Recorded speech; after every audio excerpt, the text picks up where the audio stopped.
All four Mobile hospitals are on diversion due to the overwhelming number of COVID patients they're seeing. This coming out at the COVID-19 Unified Command Press Conference.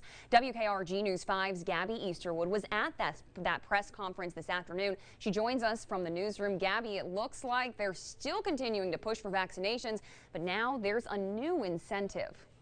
Yeah, Dana, vaccinations continue to be the answer, and they say it will help with the healthcare system starting to be overwhelmed yet again. 311 hospitalizations reported just yesterday in Mobile County, and health officials say that number doesn't appear to be slowing down anytime soon. Now, the CMO of Mobile Infirmary and USA Health were both in attendance and said they are in touch with the other CMOs in Mobile, and they say everywhere is overwhelmed right now. Now, they also went on to mention that there is a nursing shortage as well. USA Health says they have started programs centered around burnouts to help nurses and other healthcare workers to cope with what they've been going through the last 18 months. Now, this diversion in those hospitals does not mean they're going to be denying service to anyone.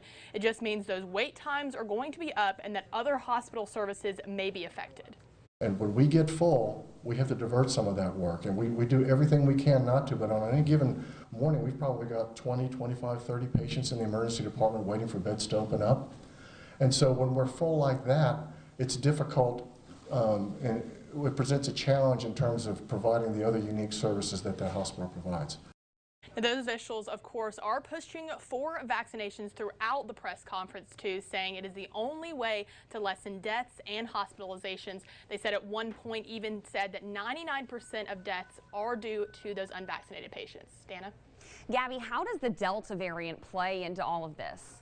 Well, they says the Delta variant has really changed things here in Mobile County and really the nation as well, just because of how rapidly it can be transmitted. Now, with the original Alpha variant, it was about a 15-minute of time period for transmission. But they said today with the Delta variant, it's only a matter of seconds. So this goes on to be with the amount of COVID-19 cases these hospitals are seeing.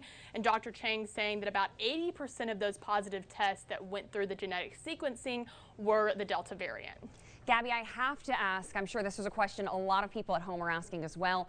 As cases are rising, are masks going to be coming back and some schools starting to implement mandates? Did the city mention anything today about a citywide mask mandate?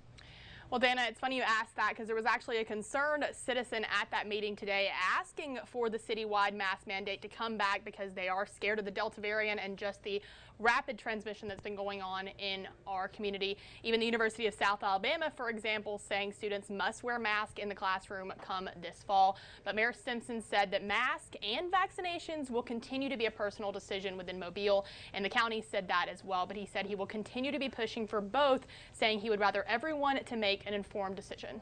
Gabby Easterwood reporting live for us in the newsroom.